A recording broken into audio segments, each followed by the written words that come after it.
જીગા આને મારે છોડ. ઠીક છે, પણ હું એનાથી પીછો કઈ રીતે છોડાવું? એ બધું હવે મારા ઉપર છોડી દે. એના પ્રેમનું ભૂત તો હું ઉતારી દઈશ.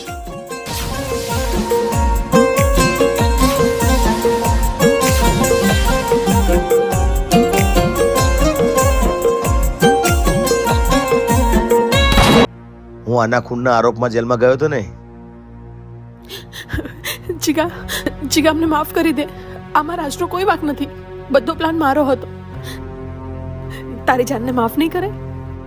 પ્લીઝ તારી જાનને માફ કરી દે.